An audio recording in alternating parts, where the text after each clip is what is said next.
from the Mutual Broadcasting System. This is STRAT, Strategic Risk Assessment Talk. Now, retired Marine Intelligence Officer and globally recognized risk expert Hal Kempfer.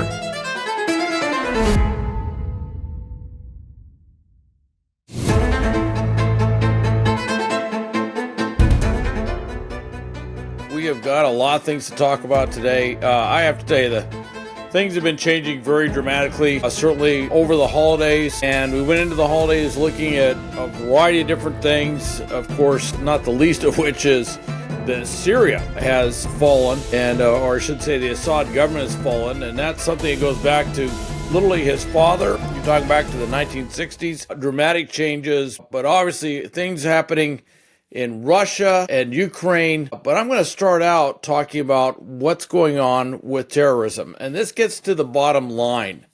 This gets to what we invest in terms of preparedness, risk management here in the U.S. And you're already starting to see the dollars and cents issues tied to this popping up with New Orleans.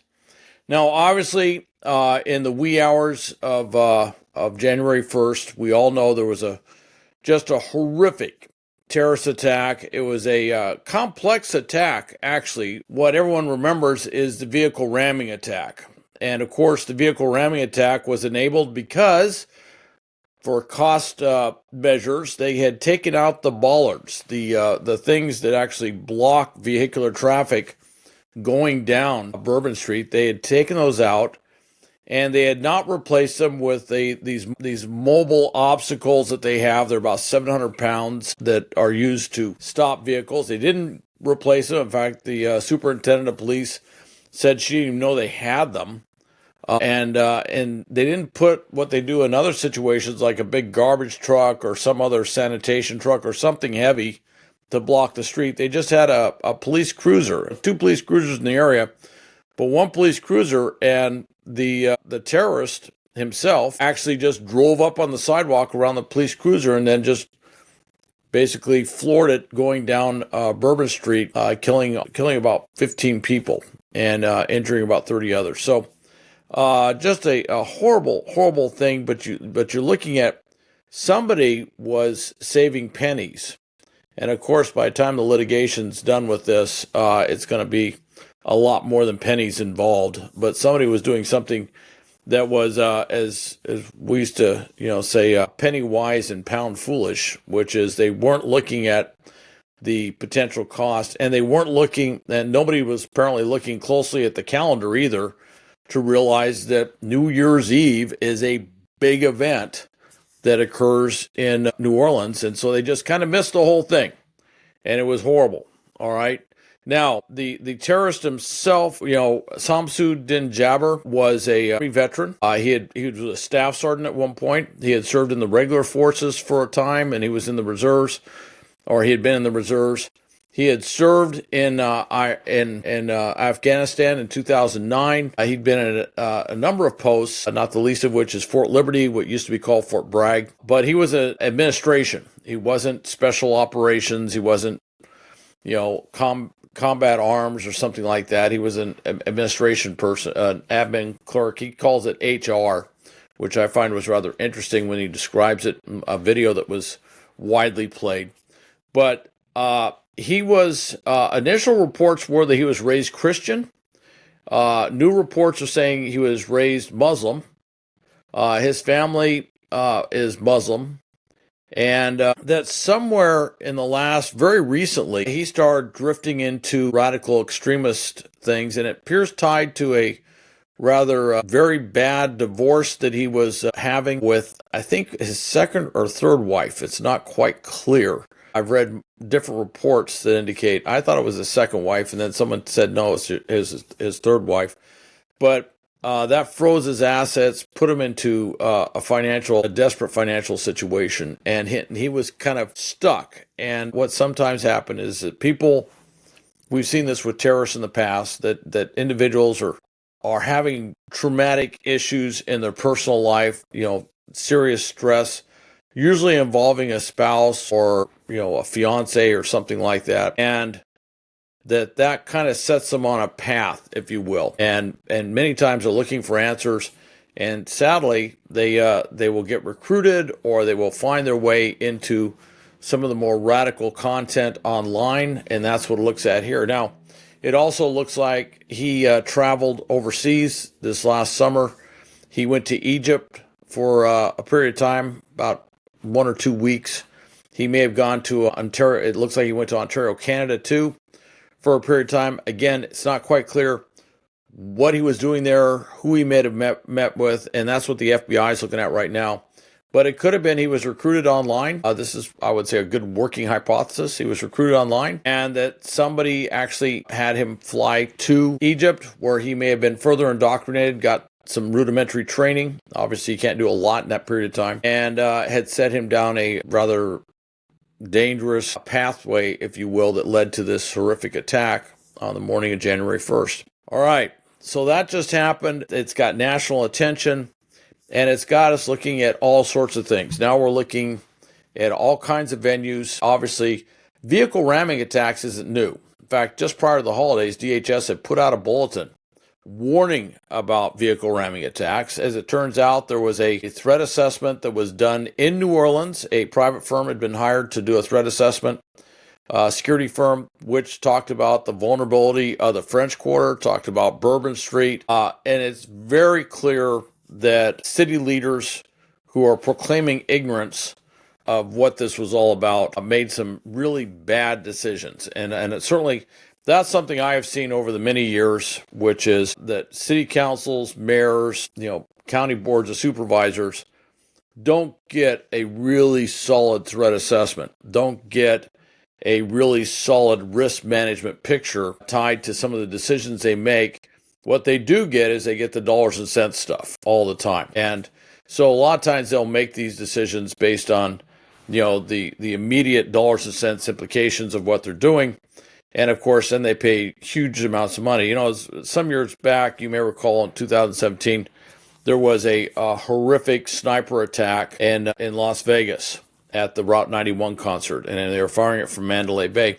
When it was all said and done, I believe that MGM, which owned both venues, ended up paying close to $900 million in settlements, and that doesn't include I don't think that included, as my recollection, all the legal expenses and everything else, not to mention the reputational damage that came from that, not to mention the longer-term damage, for example, shutting down that venue and doing other things that came from that. And there was a significant dip in tourism revenue going to Las Vegas for a period of time as well.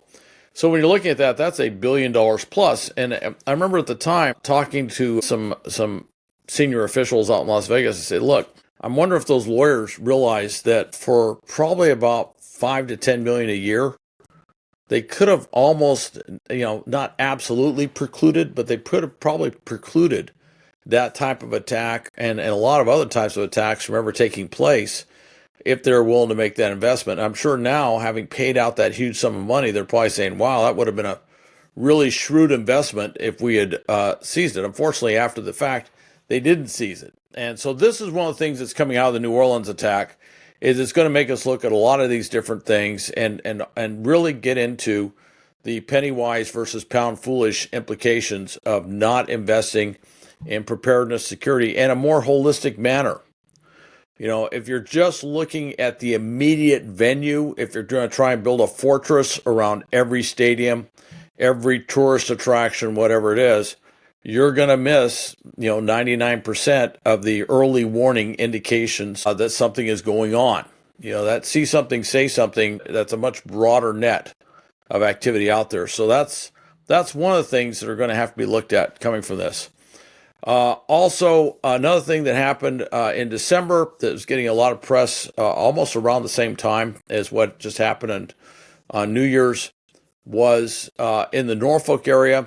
An individual was arrested who basically had 150 pipe bombs in his place of residence. He had bomb-making equipment. Apparently, he had been under, I don't know if it was indictment, but for firearms violations in a case that had been under investigation since 2023.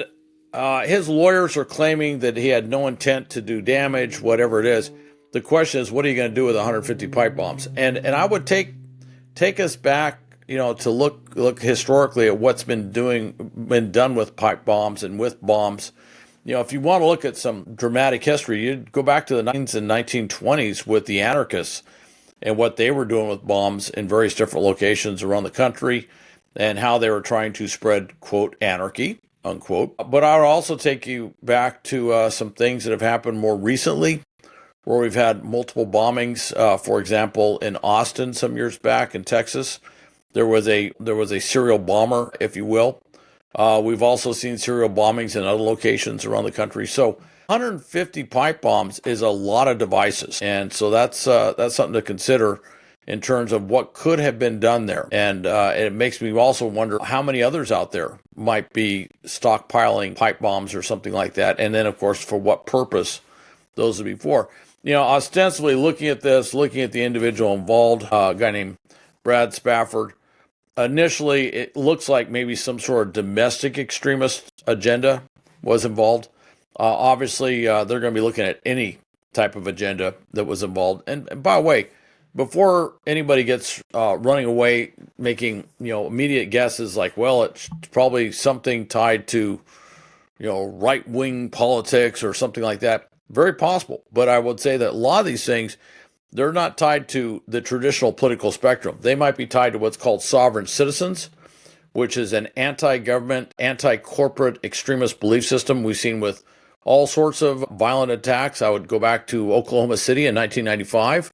Terry Nichols was a sovereign citizen. Both he and McVeigh were also white supremacists as well, so it could be a racist thing that we see with some of these domestic agendas. And then we've also seen things with Antifa, which is basically an anarchist, left-wing anarchist movement. They call themselves anti-fascist, hence the name Antifa. And then we've seen other bombings. If you go back looking at things like environmental extremism, animal rights extremism, a lot of other domestic agendas as well. So we will see what that turns out to be.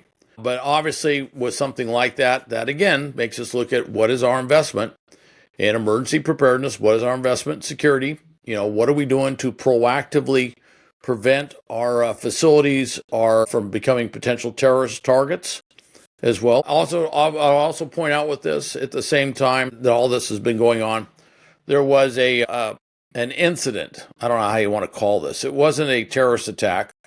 But it was an incident that took place at the Trump International Hotel in Las Vegas. A active duty Army Master Sergeant, Special Forces, basically committed, as far as we can tell, committed suicide in a rather dramatic fashion. He killed himself sitting in the valet section of the Trump International Hotel in Las Vegas with a 50 caliber handgun, a Desert Eagle, which is that is probably the most powerful handgun out there. And then also simultaneously set the vehicle ablaze with accelerants and what are essentially mortars with fireworks and stuff. Initially, they thought it was some sort of terrorist attack. Then they thought, and it didn't really cause a whole lot of damage. It injured some people, but it didn't kill anybody, except for, obviously, he killed himself. Didn't even break the front glass on the foyer section of the Trump International Hotel. So there was initially, you heard law enforcement kind of disparaging his bomb making skills. Look, if you're a master sergeant in special forces, you know how to make explosives. And what became very clear, and certainly when they started finding things that he had written in his cell phone and elsewhere, his intent was not to bomb anything. But it does bring up an issue of the vulnerability of these major tourism venues that are out there, and they're going to have to take a hard look, and they're going to have to train their people to spot suspicious activity, which is something I'm pretty sure is not being done. All right, not being done to any great degree. Now, the terrorism thing is getting bigger. We've seen ISIS-K attacks in Moscow this last year, horrific attack, killed over 150 people. We saw an attack previously by ISIS-K in Iran. And we've also seen Hezbollah has been dramatically, I'm going to use the term attrition, or attrited on their forces. They had the pager attack, which took out a whole cadre of mid-level and upper-level supervisors, managers, whatever you would call them, leaders, followed by the walkie-talkie attack, followed by Israel going in there and basically bombing them and taking out the core cadre leadership that had been basically running Hezbollah for decades, and eventually leading to a ceasefire, which tells you how knocked back Hezbollah was, that they actually allowed Israel to continue doing operations in southern Lebanon during this, quote, ceasefire. Really, really interesting. And the question is, will Hezbollah try to somehow offset their losses in southern Lebanon on the battlefield by energizing their global network? And they have a rather extensive global network of operatives all over who have the capability of doing some extensive extensive attacks if they were ever to be, pushed into that direction. So that's a big question as to whether that's going to go. And we don't know. We're going to have to watch that very closely. And that will have implications here in the U.S. because Hezbollah does have operatives operating in the United States. They operate in the Western Hemisphere. They have a base of operations down in South America in what's called Ciudad del Este, near Argentina. So they have a lot of capabilities with that. Also, what is Hamas going to do? Hamas is, they've done stuff, terrorist things up in Europe. Not a lot here in the U.S., but Hamas is basically being taken out of action. This whatever they kicked off on October 7th of 2023 has not worked out for them at all. And they completely underestimated the Israeli response. And Israel has not succumbed to international pressure to withhold its punch, shall we say, going after Hamas in Gaza, and there really isn't a foreseeable way that Hamas moves forward. I mean, they can keep generating some more. They can bring in raw recruits and use them as fodder to fight the Israelis. But at some point, Hamas is not going to be a governing force in Gaza, nor will it be a military force. It isn't. It already is not a traditional military force like it was on October 7th of 2023. It's basically a bunch of insurgents doing smaller scale attacks, defensive actions with less and less trained personnel because those who had better training were taken out long ago. So will they try to compensate by global terrorism? Don't know. Also, what will come from Syria? Syria was a horrific attack that took place. I mean, Syria has been a horrific civil war, and HTS went in there and took out the Assad government. Now Russia is pulling all of its forces out completely. They've sent in basically a flotilla to float them over to what they hope will be a longer-term basing option in Libya, which is still in the middle of a civil war. And so it's a convoluted situation over there, and Israel is in Syria doing stuff. And the question is, what will this government become, this thing under HTS, which the question on HTS is it a coalition thing that can bring a government together, or is it something else? Which, if you go back to Jelani, the head of HTS, he literally was the head of the Al-Qaeda wing, if you will, the Al-Nusra Front that was operating in Syria. So the question is, what will this thing morph into? And they're already starting to see some serious stress fractures in there. They reached out to try and bring the Alawite community into this coalition after they trounced the Assad government. The Assad family comes from the Alawites. Right now, that doesn't seem to be going too well. They have tried to reach out to the Syrian Democratic Front. Of course, the tension there is that HTS was being backed by Turkey. Turkey wants to destroy the Syrian Democratic Front because it's primarily made up of Kurdish separatists, and they believe that those Kurdish separatists in Syria are no different from the Kurdish separatists doing what they call terrorist attacks up in Turkey. And so there's just a lot of different things going on there. Of course, the other issue is that the U.S. is in there as well, and we are allied with the Syrian Democratic Front against ISIS. Now, another thing that's going on is the Sahel region, and this has really kind of almost fallen off the radar. The French are being forced out of all these different countries. This is just recently. Côte d'Ivoire, not in the Sahel region, but actually on the coast. Côte d'Ivoire, former French colony, has said that all the French forces, about 600, will be gone in 2025. And what we're seeing is France is basically being forced out of its presence throughout Africa. And this will have implications because France was a stabilizing influence. They were able to conduct a variety of military operations against ISIS and other Islamic extremist elements. They were able to help these governments fight ISIS and other Islamic extremist elements in these regions. Now they're being pulled out. And you see the Russians coming in. The Russians have a whole different way of doing stuff. But the Russians have a problem now because their main transit base that got them to Africa was to go through Syria. And Syria is being shut down. So they're going to try and shift over to Libya. But they're going to have a really tough time. Just, as much as, I don't think the U.S. or anybody else wants to see the Russians in there, period. But they're going to have a tough time doing much of anything just from an operational standpoint, which gives a chance for ISIS and some of these other elements that are there, Boko Haram and others, to use this gap, if you will, to use this void of anything else there to kind of step in and trying to do something. So that's going to be big. Now, if I may go back to Russia, amazingly, the Ukrainians were able to launch a rather substantial counteroffensive in Kursk again, even though Russia's making headway in the Donbass region at enormous costs. I think the Ukrainian military ministry has basically said they've lost close to 800,000 troops in the course of the war, and of course their losses more just recently incredibly high, 1,000 to 2,000 plus per day. And so they're making some gains on the battlefield, but at horrific losses. And the question is, how long will that be able to sustain? Also, Ukraine has shut down surprisingly, there still was Russian natural gas being shipped through a pipeline through Ukraine. That contract's done. It's shut down. It's having some ramifications throughout Europe because there are still some countries in Europe that were dependent on that gas.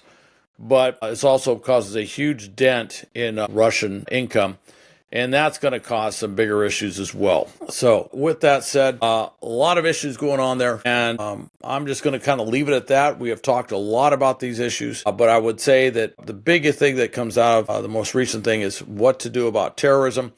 By the way, don't forget all the things the Russians and others are doing with hybrid warfare. That's also another issue that we have to look at. So basically, if you see something, say something, but I would also say do a threat assessment, do a realistic threat assessment, and take a look at all this. And by the way, if you want to know more, go to the Los Angeles InfraGard chapter online. And I'm actually, on Tuesday, the 7th, I'm doing a 2.5-hour global threat update, which is obviously a lot longer than this, and I'm going to get much more in depth. So thank you very much. Appreciate your time, and be back next week